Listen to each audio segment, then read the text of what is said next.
seria ser um filme de realidades paralelas que conta com uma protagonista que conseguiu provar que não importa a realidade, ela sempre vai ser a mesma anta. Então uma realidade em que ela está grávida e uma realidade em que ela não está grávida, e nas duas ela consegue ser a mesma burra sem planejamento nenhum. E o melhor de tudo é que era pra ela ser bom em planejamento. Enfim, vamos hoje analisar essa obra cinematográfica que faz o Doutor Estranho se arrepender de ter aberto as portas do multiverso. Natalie é uma jovem prestes a se formar na faculdade que, como eu disse, tem o costume de planejar minuciosamente o seu futuro. Ela fez até um plano de 5 anos pro futuro dela, que é a coisa mais idiota que eu já vi. Ano 1, se formar. Aparentemente é a única coisa que ela vai fazer o ano inteiro. Ano 2, desenhar. Novamente, acho que ela só vai fazer isso o ano inteiro. Ano 3, se apaixonar. Eu não faço ideia de como que isso é algo que tá sob o controle dela e, novamente, parece que só isso que ela vai fazer o ano inteiro. Ano 4, ganhar o prêmio de melhor funcionária do mundo. Ano 5, ganhar um prêmio de cinema. Os únicos 2 anos que ela tem algum controle sobre é o ano 1 e o ano 2. A partir do ano 3, as coisas que ela planejou pro futuro dela dependem também de fatores externos, tipo se apaixonar e ganhar prêmios. Isso que ela tá fazendo não é se planejar, é meramente desejar alguma coisa. Planejar é decidir uma ação que tá sob o seu controle e entender os possíveis desdobramentos daquilo. Desejar alguma coisa não é planejamento. É o mesmo que você planejar ganhar na Mega Sena. A única coisa que tá sob o seu controle é comprar a cartela da Mega Sena e sequestrar o filho do cara que ganhou. Because if you fail to plan, you plan to fail. That's exactly correct. Você quem o diga, né, ô sua mula? Se você falhar em planejar, você deveria planejar pra falhar. Ela é tão ruim em planejamento que se ela fosse planejar pra falhar, ela provavelmente ia vencer. Se ela fosse a responsável pelo plano real, a moeda oficial do Brasil seria o Robux. Mas o seu amigo Gabe é o completo oposto da Natalie. Ele não gosta de planejar nada, ele só gosta de viver o momento. E após ele contar que a banda dele ganhou um patrocinador, a Natalie e o Gabe decidem comemorar isso juntos fazendo sexo pelados, com a promessa de que aquilo seria um lance de uma noite só e não iria interferir na amizade deles. Porém, um tempo depois, na festa de formatura da faculdade, a Natalie se encontra no banheiro enjoada, vomitando muito, e a sua melhor amiga Kara compra uns testes de gravidez caso o enjoo dela não tenha sido causado pelo sushi que ela comeu. E aqui o filme se divide em 2 realidades paralelas, a realidade em que ela não está grávida e a realidade em que ela está. Na realidade em que ela não está grávida, ela imediatamente começa a beber álcool pra comemorar a não gravidez, sendo que ela tava vomitando há 2 minutos atrás. Você não está grávida, mas continua com intoxicação alimentar! Isso é tipo comer um animal silvestre pra comemorar que você não tá com Covid. Na realidade em que ela está grávida, ela conta a notícia pro Gabe, que apesar do choque, diz que vai apoiá-la seja qual for a sua decisão. E ela decide ter o bebê.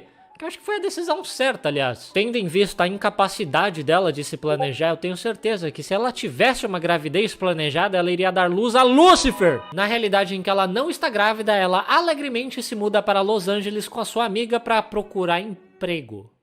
Sim, ela está se mudando para uma das cidades mais caras do país sem nem ter uma entrevista de emprego marcada. E eles querem que a gente acredite que essa mulher sabe se planejar. Na realidade em que ela está grávida, ela volta para casa dos pais para dar notícia que ela está grávida e para pedir que eles deixem ela morar junto com eles durante um tempo. Eu só não sei por que ela não ligou para os pais antes para avisar isso, porque os pais dela são muito surtadas e ela era para ser planejada. Eles ficam muito surpresos e furiosos, até porque a Natalie sempre foi uma pessoa muito cuidadosa e super planejada. E também porque eles gostam muito de morar só os dois ali. E o fato deles estarem tão incomodados com a Natalie se mudando pra lá revela que eles claramente trepam na casa inteira. Qualquer filho odiaria saber disso. Imagina descobrir que seus pais transaram na sua cadeira gamer. Eles usaram a luzinha do seu setup gamer pra transformar o seu quarto num motel 4 estrelas. Os pais da Natalie e a Natalie discutem bastante. E achando que era a coisa certa a se fazer, o Gabe tenta pedir a Natalie em casamento. Mas ele é prontamente impedido pelos pais da Natalie. Eles saem correndo para impedir que isso aconteça. Acho que se o serviço de imigração dos Estados Unidos tivesse visto a velocidade que esse casamento entre uma branca e um latino foi cancelado, eles provavelmente contratariam os pais da Natalie na hora. Is it difficult to have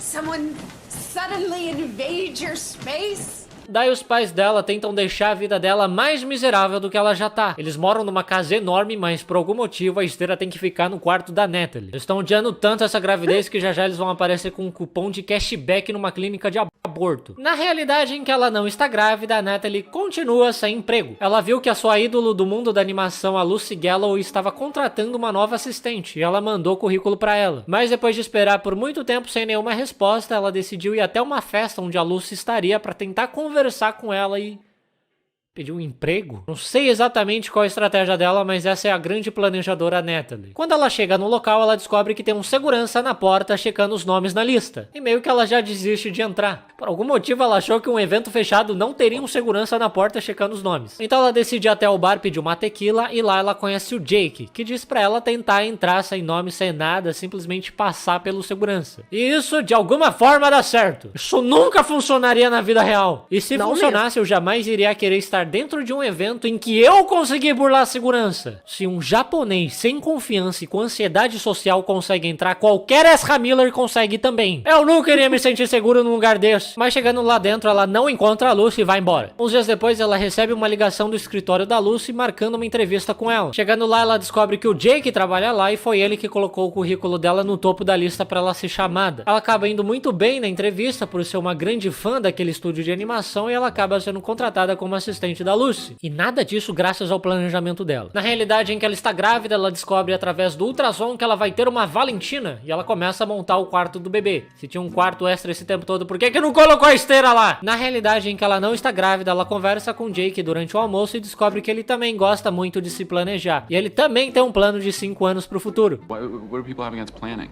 What do people have against planning? Nada. Ninguém tem absolutamente nada contra planejamento. Mas isso que você tá fazendo não é planejar! Sabe o que é planejar? Conseguir pelo menos umas 3 entrevistas de emprego antes de se mudar pra uma cidade nova. Isso é planejar, não fazer um monte de desenho bonitinho com você ganhando um monte de prêmio. Na realidade, em que ela está grávida, a Natalie se prepara pra dar luz, mas antes ela passa num fast food pra pegar um lanche. E eles ainda têm a coragem de realizar um parto natural nela. A chance dela cagar um Big Mac na cara do médico na hora de empurrar o bebê era perigosamente alta. Acho que é isso que chamam de gravidez de risco. Mas apesar disso, a filha dela nasce muito bem e saudável. Quando eles voltam pra casa, os pais de primeira viagem passam suas noites em claro tentando fazer o bebê parar de chorar e dormir. E aí eles começam a chamar ela de corujinha e inventar umas histórias de que ela é uma empresária que tem ansiedade com o trabalho e por isso não consegue dormir à noite. Na realidade, a ansiedade do bebê é porque a sobrevivência dele depende exclusivamente da mãe dele e a mãe dele é a pior planejadora do mundo. E agora que o bebê nasceu, ela deve ter refeito o plano dela de 5 anos pro futuro. Ano 1, cuidar do bebê. Ano 2, voltar a trabalhar. Ano 3, o bebê se forma na faculdade. Ano 4, ganhar o prêmio de melhor mãe do mundo. Ano 5, comprar uma cadeira gamer por meus pais. Na realidade, em que ela não está grávida, o Jake solta um monte de cabrito no escritório porque é aniversário dele e ele queria fazer carinho neles. Eles estão fazendo uma animação sobre cabritos e por isso que tem um monte de cabrito ali. Eu só não sei por que eles ficam no escritório. Não parece ser a coisa mais inteligente. Eles teriam que contratar umas 3 pessoas só pra cuidar dos cabritos. Imagina que caos seria se todo estúdio de animação fosse assim. A Pixar teria que ter um monte de rato pra fazer o Ratatouille, um monte de carro pra fazer carros, depressão pra fazer divertidamente. Na realidade, em que ela teve o bebê, a Natalie começa a ficar muito desanimada porque ela não tem mais vida social e ela parou de desenhar. E o Gabe consola ela dizendo que isso é só uma fase e logo ela vai poder voltar a fazer todas as coisas que ela gostava de fazer. Mal sabe ele que na outra realidade em que ela tá trabalhando com a coisa que ela gosta de fazer, ela tá odiando a vida dela também. A conclusão é que viver é uma merda. Na realidade, em que ela não ficou grávida, a Natalie conversa com Jake sobre suas frustrações no trabalho, porque a Lucy não vê ela como uma artista e sim como uma assistente. Que é exatamente o que ela é. Isso é tipo o estudante de direito que reclama que ninguém vê ele como doutor. Mal faz 1 ano que ela tá nesse trabalho, as pessoas não são promovidas tão rápido assim. E o Jake fala que ele tá pensando em aceitar um trabalho numa pequena produtora de documentários pra ser produtor, porque é isso que ele sempre quis fazer da vida, fazer documentário. Aí eles passam na frente de um stand de uma animação da Netflix e eles ficam falando super bem do filme. Agora tem propaganda dentro do filme! Não faz sentido nenhum, eu já assino o Netflix, não precisa me convencer a assinar a Netflix. A Netflix pagou a própria Netflix pra fazer essa propaganda da Netflix? Quer dizer, faz um pouco de sentido, porque quando acabar esse vídeo eu vou fazer a mesma coisa, vou pedir pra você assistir outro vídeo. Daí o Jake fala que seria uma boa ideia se eles fizessem um remake em live action da Viagem de Chihiro. Essa foi a coisa mais norte-americana que eu já ouvi. É tipo alguém pedir pra fazer remake do Cristo Redentor, só que com a cara do Tom Cruise e o escudo do Capitão América. Daí a Natalie e o Jake saem pra jantar e começam a discutir os seus planos pro futuro, que novamente não são planos, são meros desejos. E o Jake começa a falar que ele se mudou pra Los Angeles porque ele achava que era aquele o lugar que ele deveria estar. I feel like this is definitely where I'm supposed to be. Spoiler, ele se muda pra outro lugar logo em seguida. E o Jake e a Natalie finalmente se beijam. Eles demoraram quase um ano pra fazer isso. Na realidade em que ela teve o bebê, ela comemora com o Gabe porque ele conseguiu uma casa pra morar sozinho. Eles acabam se beijando, mas a Natalie logo interrompe, dizendo que agora eles têm uma filha e eles precisam pensar em como isso vai afetar ela. Nisso, o Gabe fala que ele gostaria que a Natalie e a Rose, a filha deles, fossem morar junto com ele. Mas a Natalie fica muito receosa com a ideia porque ela gosta deles serem só amigos e ela fica preocupada com isso não dar certo e acabar traumatizando a filha deles. Então ela não só recusa a oferta dele, como também manda ele atrás de uma namorada. O que é estranho porque ela gosta do Gabe e seria ótimo pra filha dela crescer junto com os dois pais. Mas em toda a linha do tempo ela é uma grande virjona que não sabe pedir o que ela quer. Logo em seguida ela admite pra Kara que ela fez besteira ao rejeitar o Gabe, mas mesmo assim ela não faz nada pra consertar o erro dela. E num dia ela fica muito chateada porque o Gabe leva a nova namorada dele pro churrasco da família e ela diz que não gostou porque ela não conhece a namorada dele. Mas não é exatamente esse o propósito de você levar a namorada no churrasco da família? Não é exatamente pra elas se conhecerem? Na realidade em que ela não ficou grávida, o Jake conta que ele vai ser produtor-chefe de um novo projeto e diz que ele e a Natalie deveriam começar a procurar um apartamento pra morar juntos. E ela aceita muito feliz, até porque pela primeira vez em toda a vida dela, ela está planejando algo. Daí ela diz pro Jake que ela tá pensando em mostrar o portfólio dela pra Lucy, porque eles estão finalizando uma animação e logo a Lucy vai começar a procurar por novos projetos. E ela pede pro Jake dar a opinião sincera dele sobre os desenhos dela.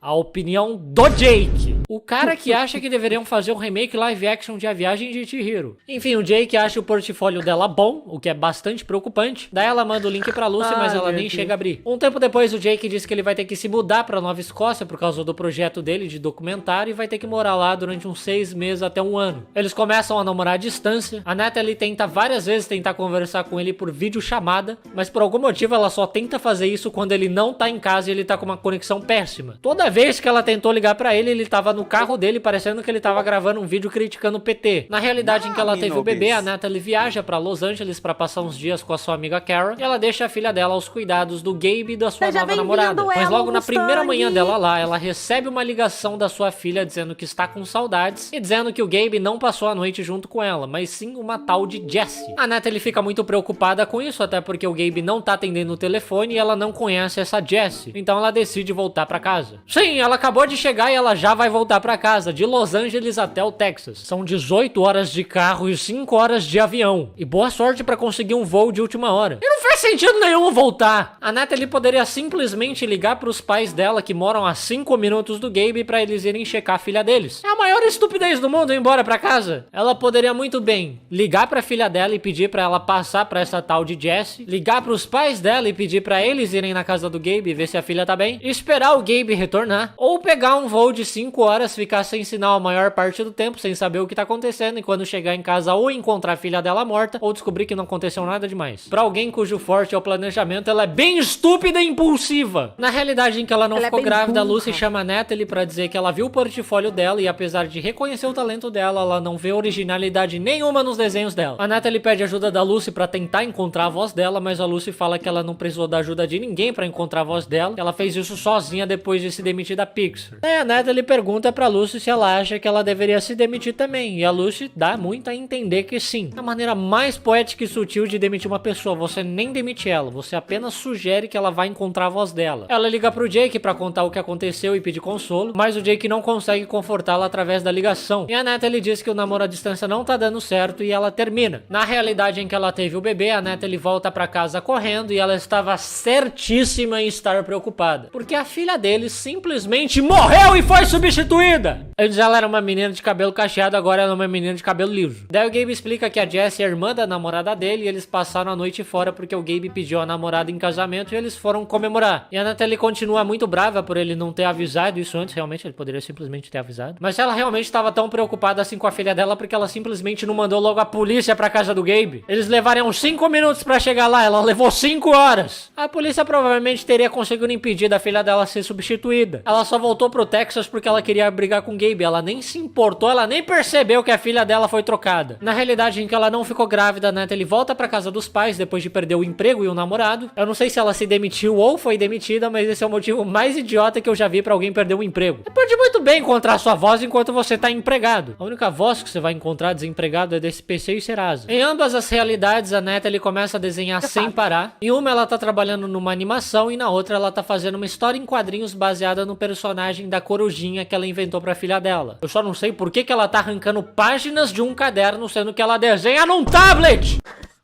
Muito obrigado. Eu também não sei por que o Gabe beija o capacete da filha dele. Acho que ele não gosta tanto dessa quanto da original. Não sei porque ele trocou ela, então. Parece que eles estão indo deixar ela numa creche, só que o cercado é cercado pra prender bicho. Vocês realmente não gostaram dessa daí que vocês trocaram. Por que vocês trocaram de filha? Em ambas as realidades, a Natalie consegue entrar num festival de artes. Em uma, o curta dela é selecionado pra um festival de cinema, e na outra, ela consegue um painel pra apresentar os quadrinhos dela. E eu gosto que na realidade em que ela não teve o bebê, ela vai vestida igual as branquelas. O Gabe também se apresenta nesse festival com a banda dele e eles não aprenderam nenhuma música desde a faculdade, porque eles estão tocando a mesma música que eles estavam tocando na festa de formatura. Na realidade em que ela teve o bebê, ela se encontra com o Gabe depois da apresentação dele e ele fala que ele terminou o noivado dele porque ela não era a Natalie. Grande bosta! E os dois finalmente ficam juntos. Eu ainda não tenho ideia do porquê que isso demorou 5 anos pra acontecer. Eu sei que ela tava com medo de dar errado e a filha dela ficar traumatizada com o divórcio dos pais, mas eu sinto que isso é muito mais confuso. A filha dela já cresceu acostumada com os pais separados. Ver eles juntos agora vai ser bem cringe pra ela. Ai, por que meus pais estão se beijando? Que nojo!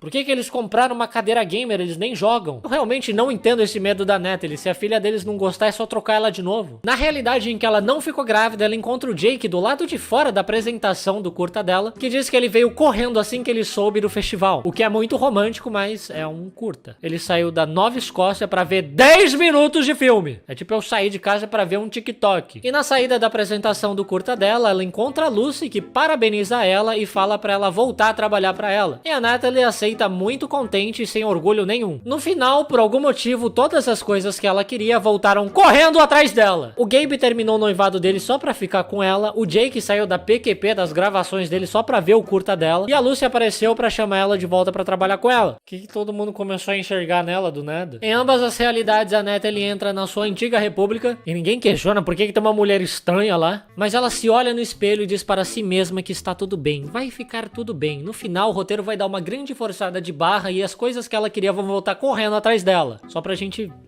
ter um final feliz e não xingar a Netflix. E assim que termina como seria ser. É um filme ok, mas eu sinto que nada disso teria acontecido se ela simplesmente tivesse procurado no dicionário o significado da palavra planejamento. Porque tudo que ela fez nesses 5 anos em ambas as realidades não foi planejar, foi simplesmente desejar que algo acontecesse. Não que tenha algo de errado em você viver a sua vida assim, mas ela parecia um coach, ficando repetindo frase de efeito sobre planejar. Você não sabe o que é planejamento. O único planejamento bom é CyberGhost VPN. Não se esqueça, link.